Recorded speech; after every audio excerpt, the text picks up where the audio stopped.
Hello and welcome everybody to 1967. In 1967, Jack Nicklaus won the US Open.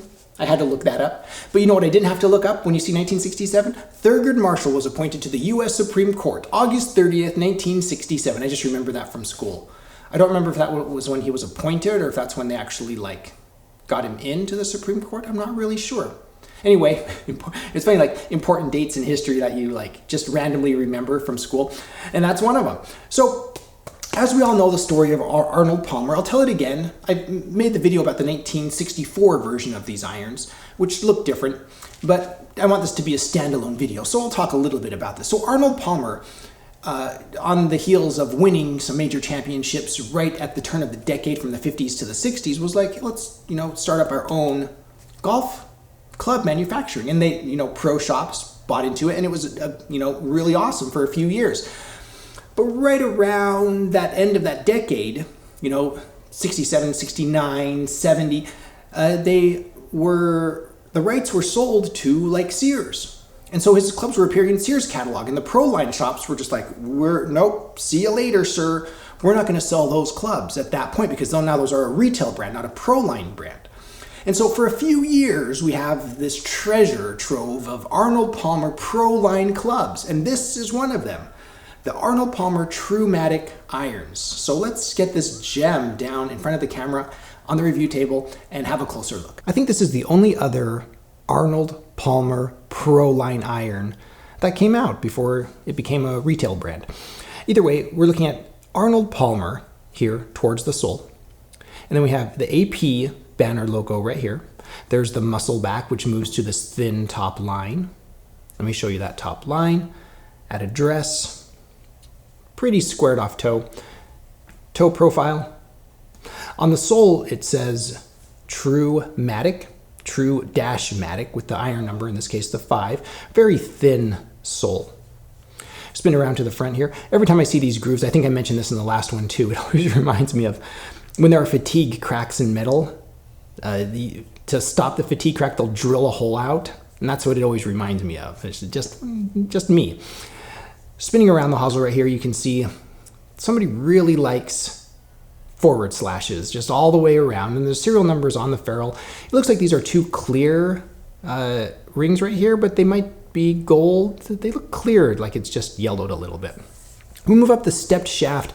You can see here, there's Arnold Palmer's face right here, and it says Arnold Palmer by True Temper Charger regular flex right here. And then I put the sticker on just so I can remember the year, 1967.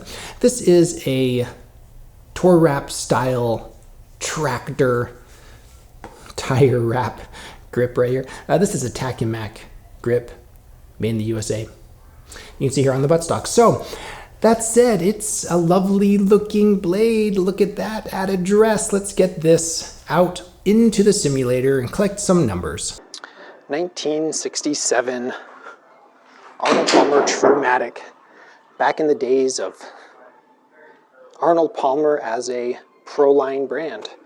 Obviously the Sears debacle and everything made a difference. A little rusty. I might clean that up before I make the close-up, which you probably just watched. But I mean, looking down at this, there's nothing offensive about this. It is a nice thin top line, looks like a blade, looks stunning. Step shaft, good grip. I have no complaints. I feel like when I look down at a blade like this, I'm going to get exactly what I put into it, out of it. So yeah, let's see how it sounds. Just a normal, natural swing. And it's super quiet. I mean, there's no clack to this at all. You guys see that's my usual ball shape right there. If you guys watch the channel, you know. A little, towards the heel, I probably could get more out of it. Looking for what, 170 carry? Oh yeah, 175 carry. Yeah, do that all day. Well, I'm going to take a little bit off that now because it's a blade, right? So we need to work it. So let's see if I can fade one a little bit. By fade, I mean outright just slice, right? Is that what we're looking for? Is that what we're looking for here? Sometimes when I do this, I hosel shank it. That one felt like it's going to fade, so yeah, lovely. Again, I took some off, so 162, that's a great distance for a fade. Oh my goodness, these are so They're so muscly feeling, you know, when you hit them out of the middle.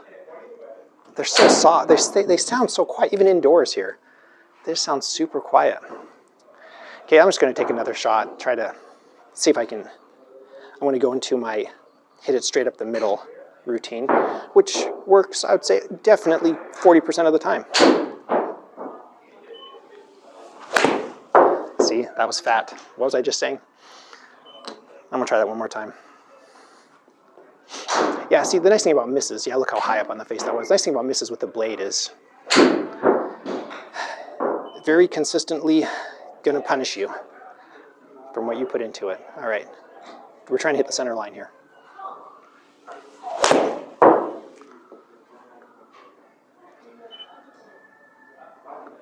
Ooh, that was awfully close to the heel.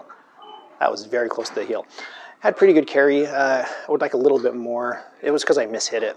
But like I said, absolutely stunning. Let me know your thoughts and memories. AP 1967, Tru Matic.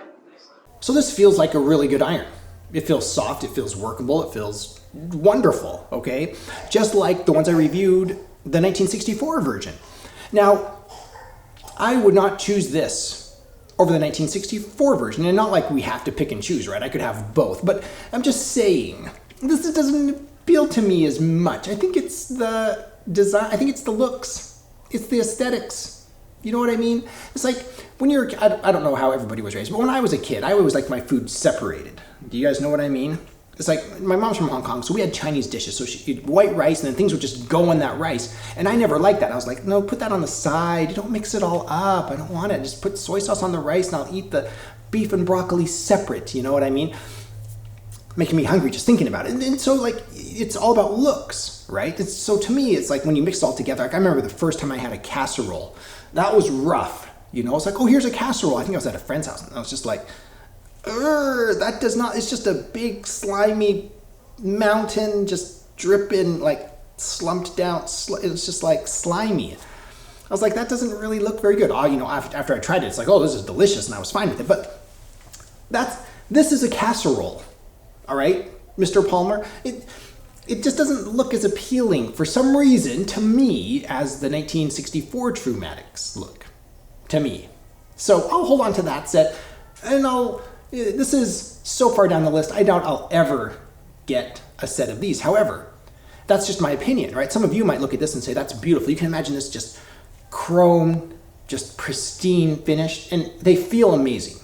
So based on feel, yeah, absolutely play these. You know, if you're looking for a good set of blades and you worry about the feel, try the Tru Matics from the 60s, while it was still a pro-line club. Very interesting, the Arnold Palmer clubs, and to me, those few years are just a treasure. So I'm going to treasure this, put it in my range bag, and just love it because it's very interesting, I think, historically. Let me know your thoughts and memories in the comments below. Do you like casserole? Some of us do, some of us don't. It's very opinion-based. As usual, huge shout out to my patrons. Thank you so much for your support. I really appreciate it. Another way you can support this channel is visiting my Amazon shop. I'll put a link in the description below. I am an Amazon associate. I make proceeds from qualifying purchases. Thank you everybody for watching. If you enjoy this content and you want to support the channel, you can also subscribe. Hit that like button. I am the Vintage Golfer.